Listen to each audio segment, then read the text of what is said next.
Siapa yang membenci ulama, siapa yang memfitnah ulama, maka dia sama dengan membenci Rasulullah dan sama juga dengan memfitnah Rasulullah.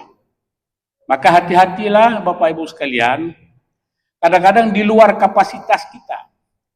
Kita sebagai orang biasa atau alim sekalipun, hati-hatilah dalam memvonis Tengku ini kayak gini, Tengku itu kayak gitu.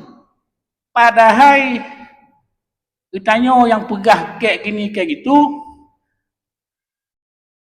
ra'du lam ya'lam kena Arab, ridho ana itu pun. Hai ada itu puatat. Nah, ajarkan agama suruh vonis si A begini si begitu kan enggak ada. Maka Kak sering Abi sampaikan, kalau hasad dan dengki pada kita yang biasa ini, itu mungkin bisa kita terima. Apabila hasad dan dengki, iduk baur yang malim, hancurlah doanya. La ilaha illallah, la ilaha illallah. Assalamualaikum warahmatullahi wabarakatuh.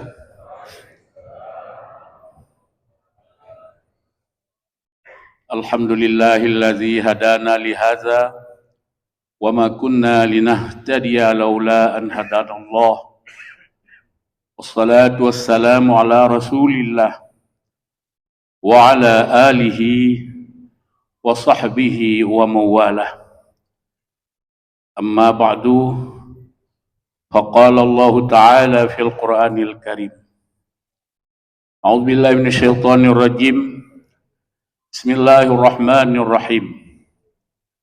I'malu fasayarallahu amalakum wa rasuluh. Sadaqallahul azim. Segala puji bagi Allah atas rahmat dan nikmat yang senantiasa dilimpahkan kepada kita, terutama nikmat iman, nikmat Islam, sehat badan, sehat pikiran, dan yang paling penting dan utama adalah Allah masih memberikan taufik kepada kita. Apa itu taufik? Khalqu qudrati ta'ati fil abdi. Allah ciptakan kemampuan untuk berbuat taat. Contohnya pada malam ini, tanpa ada taufik, tanpa Allah berikan satu kekuatan untuk buat taat, kita tidak akan hadir ke sini. Ini salah satu bentuk taat kepada Allah. Karena majelis ini adalah majelis ilmu pengetahuan. Ilmu pengetahuan atau belajar itu sebaik-baik taat. Karena dengan ilmu ini bisa benar solat kita, benar sembahyang kita, benar sedekah kita. Jadi ilmu yang kita dapat pada malam ini nanti dari penyampaian Abuya, mudah-mudahan jadi pegangan baik dalam beribadah syariat maupun untuk naik tingkat kita ibadah hakikat. Maka ibu-ibu dan bapak sekalian, pada malam ini alhamdulillah Allah masih anugerahkan yaitu taufik kepada kita. Kemudian selawat beri salam pada Rasulnya Nabi besar Muhammad sallallahu alaihi wasallam dan pada seluruh para sahabat keluarga beliau, di mana Rasulullah adalah orang yang menyelamatkan kita daripada azab Allah. Allah turunkan para nabi dan rasul untuk menyelamatkan manusia dari kesesatan. Dan juga kepada seluruh para sahabat keluarga beliau sekalian, para ulama, baik ulama mutaqaddimin maupun ulama mutakhirin. Ulama inilah yang melanjutkan perjuangan Rasulullah menyelamatkan umat manusia, menyelamatkan akidah manusia, menyelamatkan syariat manusia. Maka barang siapa yang mencintai ulama, maka dia sama dengan mencintai Rasulullah. Karena Rasulullah menyelamatkan manusia, ulama menyelamatkan manusia. Siapa yang membenci ulama, siapa yang memfitnah ulama, maka dia sama dengan membenci Rasulullah dan sama juga dengan memfitnah Rasulullah. Maka hati-hatilah Bapak Ibu sekalian, kadang-kadang di luar kapasitas kita. Kita sebagai orang biasa atau alim sekalipun, hati-hatilah dalam memvonis Tengku ini kayak gini, Tengku itu kayak gitu. Padahal ditanya yang pegah kayak gini kayak gitu, ra'du lam ya'lam kena Arab, ridho ana itu pun. Hai ada itu puatat nah gajarkan agama suruh vonis si A begini si begitu kan enggak ada. Maka Kak sering Abi sampaikan, kalau hasad dan dengki pada kita yang biasa ini, itu mungkin bisa kita terima. Apabila hasad dan dengki, idu baur yang malim, hancurlah doya.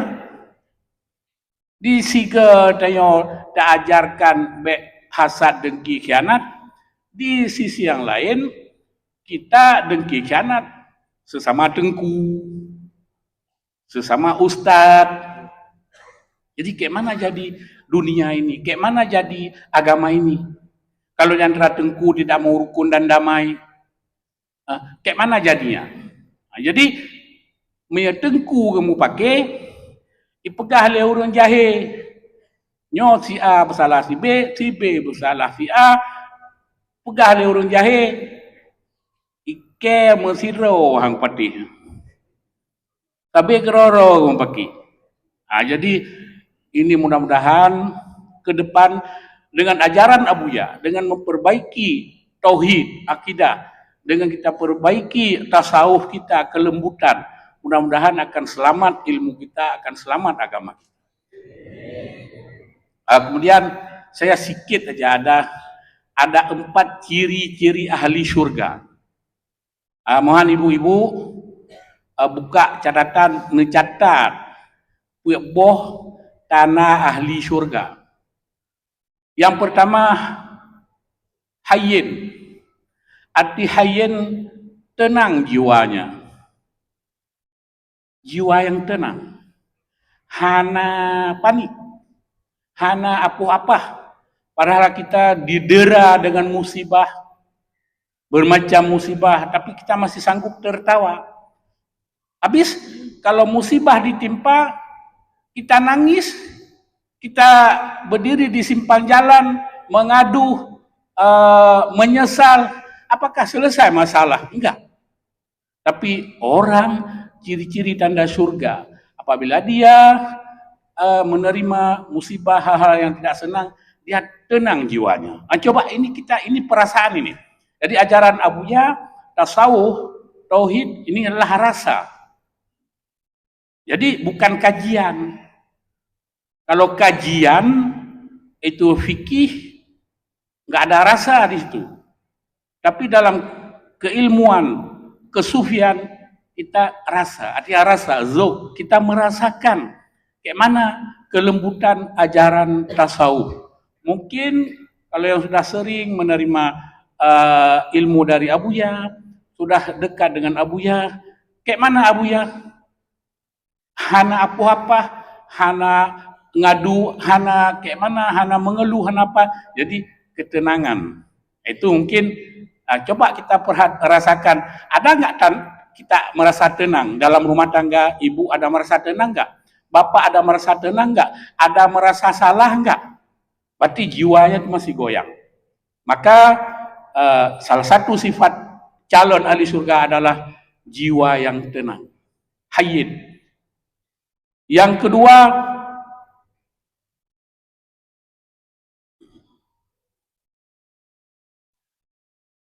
setelah jiwanya tenang,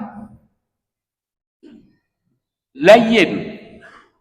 Layin artinya lembut. Tutur katanya serba lembut. Soft ya ke awak Inggeris. Layin ke awak Arab. Lembut. Coba lihat gerak jalannya Abuya serba lembut. Tutur katanya serba lembut. Alhamdulillah, berarti mungkin kita ini, apalagi kadang-kadang maaf Habib bilang, tutur kasar aja, kasar, gasar, bukan tegas ya, kasar. Itu udah tidak bagus dalam ilmu tasawuf. Apalagi cemarut. Bila masa tengku cemarut bakmi. Gimana cara?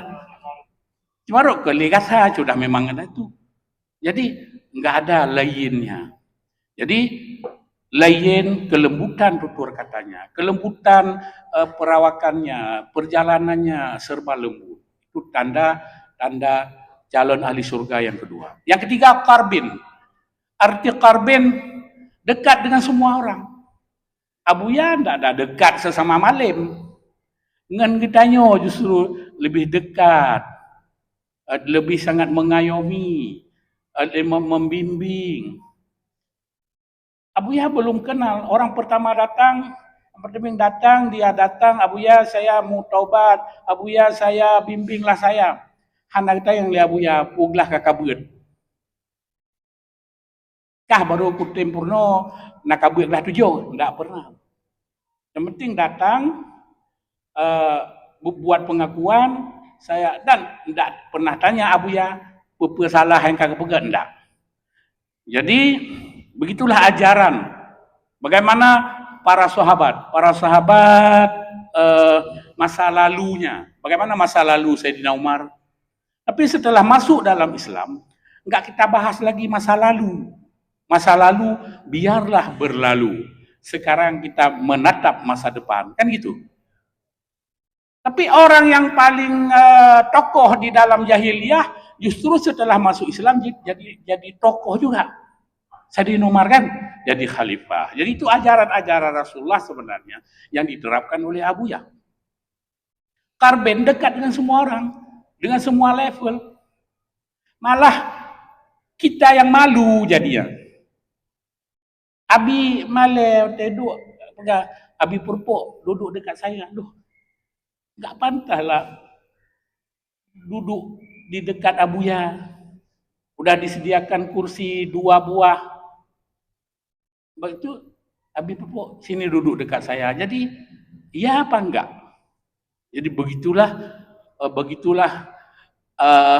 pengajaran Abuya. Bukan di ngomong kata-kata saja, tetapi di perbuatan, di sikap Abuya tunjukkan.